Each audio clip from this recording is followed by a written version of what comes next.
When we grieve for people who have passed on, we're grieving for ourselves. Malcolm-Jamal Warner's reflective words from his youth seem to have planted the seed for a deep-rooted fear of being forgotten. From the peak of fame with The Cosby Show, a series that once reached over 30 million viewers every week, he quickly realized the fragility of Hollywood's spotlight and did not hesitate to issue a warning. The day will come when Hollywood will erase me. When his life ended at the age of 54, many couldn't help but shudder at the eerie coincidence between his prophecy and reality. His legacy was not honored as it should have been, and his name gradually faded from the media. Is this the inevitable life cycle of a star, or were there invisible hands that pushed Malcolm-Jamal Warner into the trajectory of obscurity? Sad prophecy. On July 20th, 2025, Hollywood stood still at the news that Malcolm-Jamal Warner, a star once closely linked to the childhoods of millions of viewers, had passed away due to a drowning accident at Coco's Beach, Costa Rica. The sad news was quietly announced by his mother, Pamela Warner, who described her son as having passed peacefully without pain and that it was his time. The statement sounded full of love but left too many details unanswered. No witnesses, no public investigation report, no specific clues. This information gap gave rise to doubts. Was this just a random tragedy? Or was it the invisible hand of some hidden force, as Warner had once alluded to in the final years of his life? Throughout his nearly four-decade career, Warner was not only an actor, but also a musician, poet, and director, a multi-talented artist always sensitive to the undercurrents of the entertainment industry. He openly spoke about the feeling that his legacy was being blurred, opportunities were being frozen, and his name was being pushed out of the public eye, like a quiet erasure plan that was carried out without ever being acknowledged. Born on August 18, 1970 in Jersey City, New Jersey, Warner carried two iconic names: Malcolm X, the resilient civil rights activist, and Ahmad Jamal, the master jazz artist. At the age of 14, he entered American television history with the role of Theo Huxtable in The Cosby Show, 1984 and 1992. A legendary series that attracted over 30 million viewers every week, presenting a modern, intellectual, and loving African-American family. That role not only made Warner a household name, but also earned him an Emmy nomination for Outstanding Supporting Actor. But amidst the glamour, Warner soon understood a harsh rule: Hollywood can lift you up only to quietly erase you from the public's memory when times change. In rare moments of reflection, he said, "There will come a day when all that I've contributed will be faded as if I never existed." This wasn't a complaint, but a conclusion drawn from years of clashes with the hidden mechanisms and limits that not everyone sees. After The Cosby Show, he refused to take the easy path. Instead of taking stereotypical roles, Warner turned to music, poetry, and directing, artistic fields less glamorous, but offering him creative freedom. However, this choice gradually pulled him away from the Hollywood spotlight, where fame only survives if you constantly appear and stay relevant. Warner didn't publicly bitter, but his silence was an acknowledgement that talent and ethics were not enough to counteract the forces powerful enough to erase a name from popular culture. And when July 20th, 2025 arrived, the flood of tribute posts on social media unintentionally made his warning echo again. Not about death, but about the purposeful act of being forgotten. To understand why a star who once touched the hearts of millions would be so certain that Hollywood would try to erase him, we must trace back to the first cracks, seemingly small signs that silently wore down his career: racial bias and the narrow door in Hollywood. Not all glories fade because of scandals or failure. Some careers diminish simply because their owners choose to stand by principles rather than compromise. For Malcolm-Jamal Warner, this is the story of a lifetime in the arts, a life in which he steadfastly protected the image of Black people from negative stereotypes despite fully understanding the price to pay. After The Cosby Show made Warner a national star, a flood of film offers and television series roles began pouring in. But when he opened the scripts, Warner realized that most of the roles were based on stereotypical images: criminals, troublemakers, shallow supporting characters, or distorted personalities. He understood that accepting these roles would not only trap him, but would also inadvertently reinforce societal biases about Black people, something he could not accept. Warner chose to refuse, and he knew that each time he said no, another Hollywood door would close. In an industry where being easy to work with is sometimes equated with talent, Warner's selectivity was often seen by producers as hard to work with.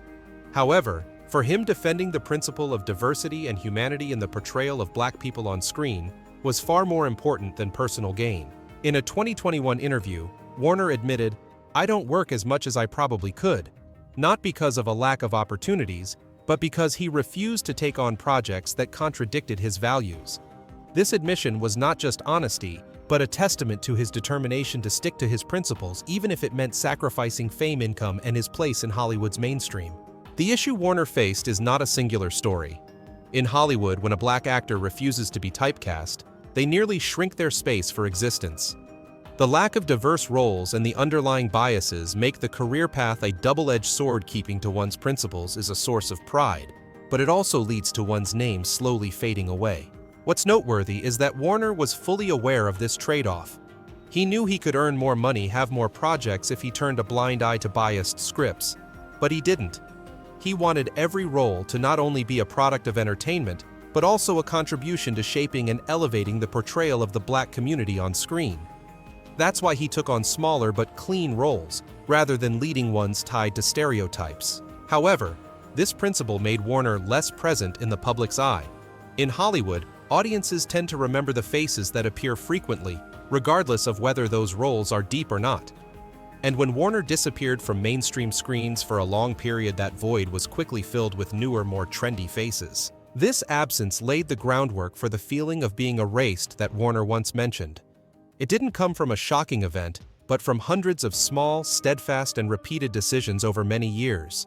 Decisions to protect his principles, rather than compromise with stereotypes. For Warner, this was just the beginning. Because after the narrow door named prejudice, a bigger, stronger, and completely uncontrollable event struck. That event didn't just shake his career, but erased the foundation that had once elevated him to the top. The Bill Cosby scandal and The Cosby Show being pulled off the air, causing a part of Warner's legacy to disappear from popular culture. The shadow of the Bill Cosby scandal. The Bill Cosby scandal was like a storm that swept away the foundation that once elevated Malcolm-Jamal Warner to the top.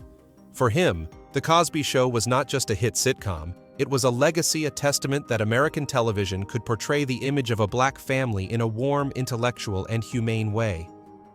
The show opened a new perspective, countering the negative stereotypes about black people on screen, an achievement that Warner was always proud of. But in 2014, when a wave of sexual assault accusations against Bill Cosby exploded, everything began to collapse. In a short time, Cosby's image as the America's dad was erased, and The Cosby Show became a controversial name. Warner had no involvement in the accusations, but he, along with the cast and crew, was still swept into the public judgment. In 2015, Warner appeared on The View and spoke the painful truth: many television networks had pulled The Cosby Show from the airwaves. For him, this was not just a blow to the show's reputation, but also the erasure of a positive counterweight that had helped balance the negative images of black people. He stated that when The Cosby Show vanished, a generation of young viewers would no longer have the opportunity to engage with a work that had redefined how society viewed black families. What made the story even more bitter was that Warner was completely innocent. He couldn't do anything to stop the boycott wave, but in the eyes of producers and the public, his image remained tied to Cosby and the show. This led to opportunities for collaboration, especially in major television projects, becoming fragile. Production companies, which always prioritized the scandal-free factor, almost avoided any names linked to The Cosby Show. The removal of the show from the airwaves not only took away a steady source of income for Warner from royalties, but also severed his most important public connection. Young viewers who grew up after 2014 knew little or nothing about who Warner was, unless they read about Cosby's scandal. His legacy, once tied to the show, began to fade into obscurity. In many interviews, Warner did not hide his frustration. He believed that Hollywood and the television industry had reacted in an extreme manner. Instead of separating Cosby's personal behavior from the artistic value of the show, they erased the entire work, which meant denying the efforts of hundreds of people and the positive impact the program had once created. The loss for Warner was not only about his career, but also his spirit. The Cosby Show had once been the greatest pride of his career, a milestone that helped change the way the public viewed the black community. When it was killed off on air, Warner felt as though he had lost a part of his soul. Unlike the first reason, where he still had the choice of the path he wanted to take, This event was entirely beyond his control. It became a turning point that made Warner realize that in the entertainment industry, a personal legacy could be erased not by time or natural forgetfulness, but by cold and swift decisions from those in power over the airwaves. From then on, Warner had to continue his career in a more brutal environment than ever. The foundation that once made him shine had collapsed, and he stepped into a Hollywood where the elimination process was always ready to replace those who were no longer the right timing or the right image they desired. The harsh elimination mechanism. If the Bill Cosby scandal swept away the foundation that had helped Malcolm-Jamal Warner maintain his influence, then it was the ruthless elimination mechanism of Hollywood that pushed him even further from the spotlight. In this industry, fame is like a flame, brilliant yet fragile, always needing constant fuel. And when there were no longer high-profile projects like The Cosby Show to keep his name in the public's mind, Warner began to feel the coldness of the entertainment machine. For a long time, Hollywood has been famous for the saying, "You're only as good as your last role." Audiences are ready to turn their backs and follow newer faces, while producers are constantly searching for fresh elements to sell tickets or boost ratings. For Warner, his firm stance against roles that reinforce racial stereotypes meant he was no longer frequently seen on television or in major films. This void was quickly filled by younger, trendier faces, and Hollywood is never patient enough to wait for an artist to make a comeback. In many interviews, Warner admitted that overcoming the shadow of Theo Huxtable was an almost impossible challenge. When an image becomes a cultural icon, any effort to reposition that image is met with comparison and skepticism. Producers became even more reluctant because casting Warner risked drawing attention to The Cosby Show and Cosby's scandal rather than focusing on a new project. This became a vicious cycle. The past image was both a strength and a burden, and Warner could hardly escape it. Hollywood's elimination mechanism also operates on another ruthless principle: if you're not in the media flow, all doors gradually close. Award shows, red carpets, talk shows, all prioritize those who are making news. Warner, with his low-profile lifestyle and limited appearances, unintentionally distanced himself from this whirlwind. In the entertainment world, out of sight often means out of mind. And when you stop appearing in front of audiences, they are quickly swept into someone else's story. Studies on the American television industry show that audience recognition of an actor can drop by more than 50% after just 5-7 years without a standout project. This is especially true for faces linked to a single role, as in Warner's case. A decade passes without a major hit, and the position once loved by millions can easily be claimed by a fresh face. Warner once shared that he was fully aware of this harsh reality, and this was also the reason he believed that the feeling of being forgotten by Hollywood was not an unfounded premonition. After losing the foundation of The Cosby Show and refusing to compromise to take on biased roles, he gradually became a name that was seldom mentioned. Each passing year without a breakthrough role made the chance of returning to the limelight even more fragile. From racial bias, the shadow of scandal, to the ruthless elimination machine, all these forces like undercurrents simultaneously pushed Warner away from the center of Hollywood. But it wasn't just external factors. His choice to live a low-key life to avoid the media and major entertainment centers also contributed to deepening this gap.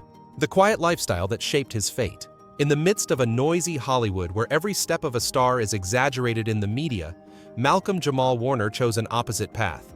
While many of his contemporaries constantly sought ways to appear in public to maintain their hotness, Warner actively stepped away from the center of the entertainment industry, avoiding red carpets, post-Oscar parties, or high-profile talk shows. It wasn't because he was no longer invited, but because he chose to live quietly, a choice that preserved his private life in peace, but also meant distancing himself from Hollywood's electromagnetic field, where fame only exists if constantly recharged. After The Cosby Show, Warner focused on less glamorous but creatively rich and free fields. He released several jazz and spoken word albums, which were highly praised by critics, particularly winning a Grammy in 2015 for Best Traditional R&B Performance with the song Jesus Children of America in collaboration with Robert Glasper and Lala Hathaway. He also ventured into directing, participating in independent television, film projects, and music production. Warner published poetry, performed spoken word on small stages, and collaborated with many indie artists, activities that allowed him to create art in his own way, but did not attract the mass media spotlight like box office hits or popular TV series. The number of times Warner appeared in the press and on entertainment television drastically decreased over time. He rarely participated in long-running talk shows and almost never accepted interviews unless directly related to a new project. Even when he did appear, Warner avoided sharing personal stories, focusing only on work and music. In the eyes of the public, his image gradually faded, not because he lost his talent or charm, but because he voluntarily withdrew from the media cycle, which is seen as the lifeblood for maintaining a career in Hollywood. This lifestyle helped Warner avoid scandals and the pressures of private life. He spent time with family, composing and working on projects with higher spiritual values than commercial success. Close friends described him as someone happy with small victories, enjoying the feeling of standing behind the spotlight rather than in the center of it. But in an industry where continuous presence is almost mandatory to maintain fame, being absent meant gradually being replaced in the audience's memory. Hollywood does not forgive silence. New audiences will know little about you if they don't see you on screen, and old audiences are easily swept into the stories of other stars. When combined with the factors Warner had previously faced, racial prejudice limiting opportunities, the Cosby scandal erasing his major foundation, and the elimination machine always hunting for the next, the gap between him and the mainstream entertainment industry grew wider. Warner once admitted that choosing to live quietly was a double-edged sword. It brought independence and protected his personal identity, but at the same time reinforced the feeling of being forgotten by Hollywood. Frozen legacy and generational gap. Some legacies seem unchanging, but as soon as they are disconnected from the cultural flow for a long enough period, they gradually become the memory of a certain group of people and disappear from the memory of the rest. For Malcolm-Jamal Warner, The Cosby Show is a prime example of this harsh rule. At its peak, the sitcom was a national phenomenon. More than 30 million viewers every week, ranked among the most popular shows of the 1980s, and made Warner, at just 14 years old, a cultural icon of American television. But after the Bill Cosby scandal erupted in 2014, many television networks pulled the show off the air. In one cold decision, all the influence The Cosby Show had brought to Warner was instantly frozen. No longer airing the show lost the ability to reach new generations of viewers. Those born after the show's airing period had no chance to witness the Huxtable family image, a symbol that helped change how television portrayed black families. Instead, if they came across the show, it was mostly through articles surrounding Cosby's scandal. The positive image that had once been etched in the public's memory was replaced with a darker picture, and Warner, though entirely innocent, was caught up in that prejudice. Warner once openly shared that in the past, whenever negative images of black people appeared in the media, The Cosby Show always existed as a positive counterweight. Now, with the show's disappearance, we've lost a diverse perspective of black people on TV. His words were not just a regret for a work of art, but a warning about the power of Hollywood and the television industry. With just one decision to stop airing, the entire positive value of a cultural product can be erased from collective memory. The generational gap only deepened this freezing. While older audiences still remember Theo Huxtable as part of their childhood, many younger people do not know who Warner is, or only recognize him from minor roles in recent films like Sons of Anarchy or The Resident. This break transformed him from a cultural icon to a person of the past in the eyes of a segment of the audience. Research on Generation Z's entertainment habits shows that over 70% of their content consumption comes from streaming platforms and social media rather than traditional television. When The Cosby Show was pulled from airwaves and was nearly absent from major streaming services, Warner completely lost the opportunity to reach this demographic. Not appearing in their content feed, he almost vanished from the cultural radar. The decision to place his legacy in archival mode rather than broadcast mode effectively eliminated his ability to maintain a position in the culture.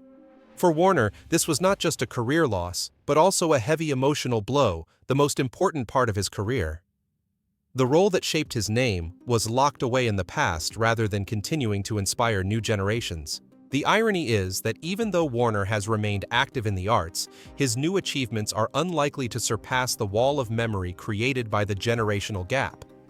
In Hollywood's eyes, investing in an actor tied to a frozen legacy is both risky and commercially unappealing. And when his name is no longer associated with projects that attract media attention, the system has even more reasons to overlook him.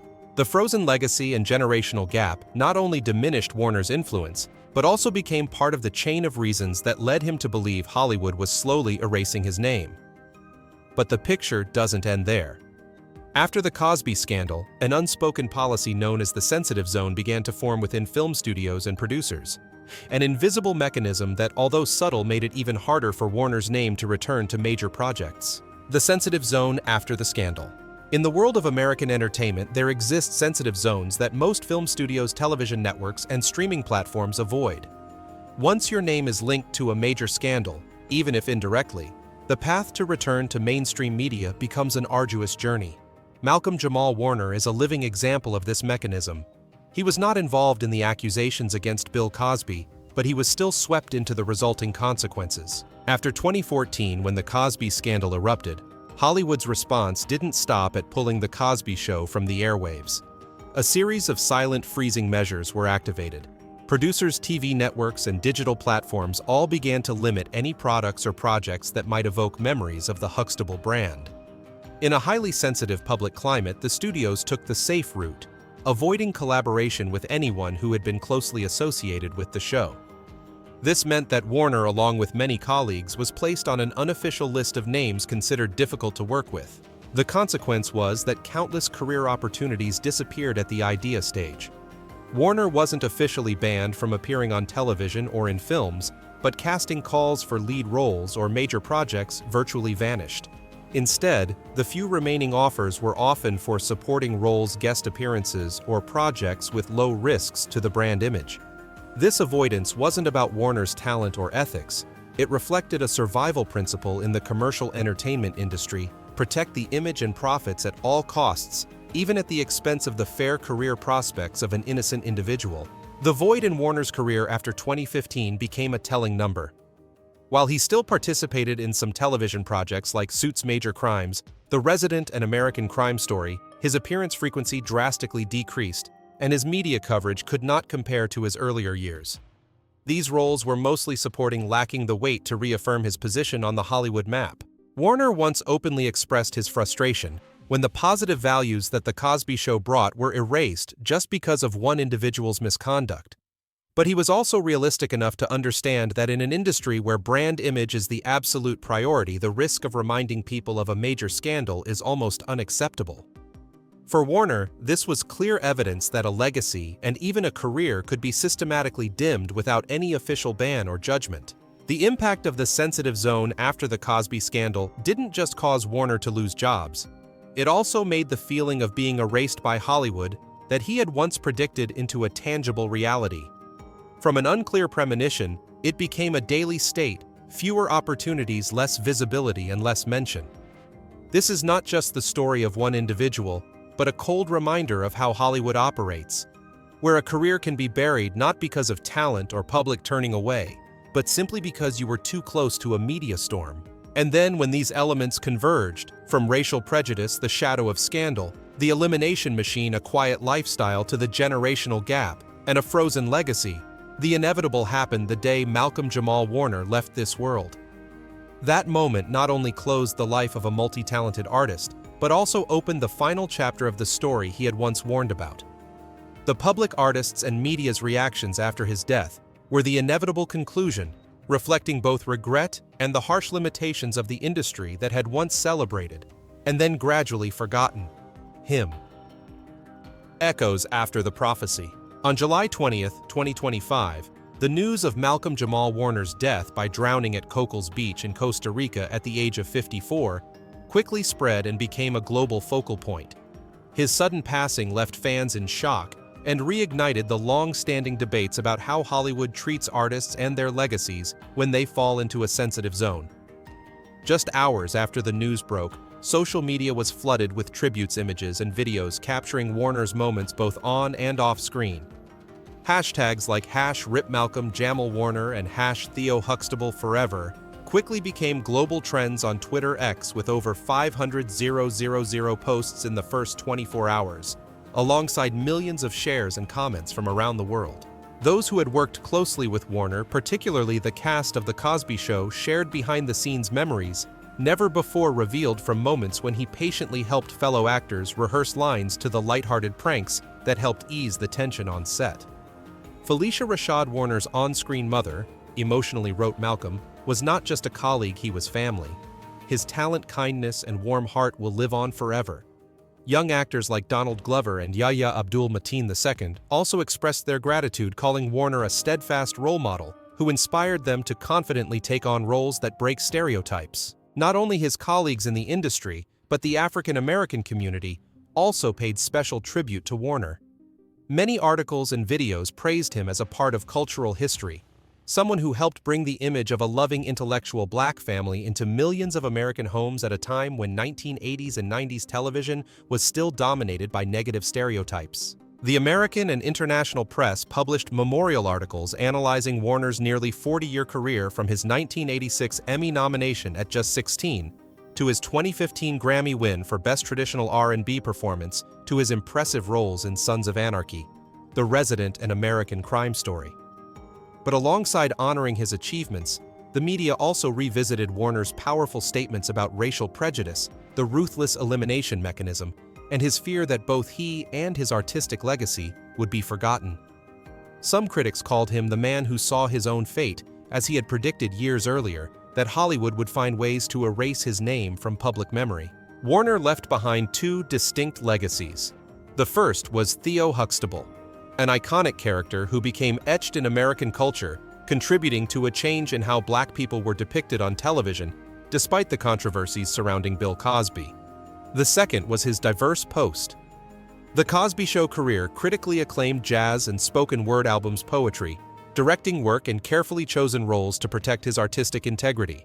He had once said, "I know part of my legacy was secured through The Cosby Show, but I want people to remember me for what I've done afterward." His passing also sparked discussions about frozen legacies and the role of audiences in preserving cultural memory. Critics noted that Warner was the epitome of an artist caught between being celebrated and forgotten, where a name is repeatedly mentioned after death, but in the years prior it was slowly pushed out of the mainstream spotlight. After the funeral, a few local TV stations and smaller streaming platforms surprisingly re-aired episodes of The Cosby Show as a tribute to Warner, though they did so quietly to avoid public controversy. Talk shows and podcasts invited colleagues, directors, and artists who had worked with him to share the image of a Warner who was not only talented, but also resilient, willing to take the harder path to maintain his values.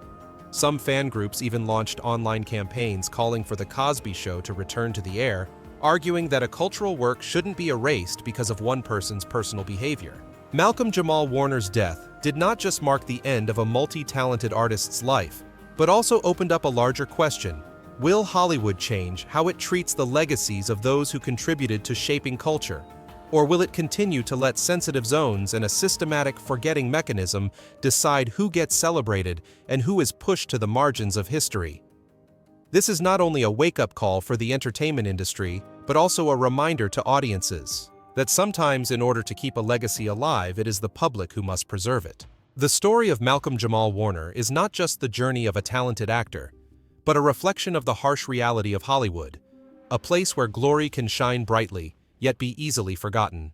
From the peak of The Cosby Show, Warner lived and departed with the belief that his legacy deserved to be cherished, despite the forces and biases that sought to erase it. If this story resonates with you, please leave a like, share the video so more people can learn the truth behind the spotlight, and subscribe to the channel to continue joining us as we explore the untold sides of the entertainment industry.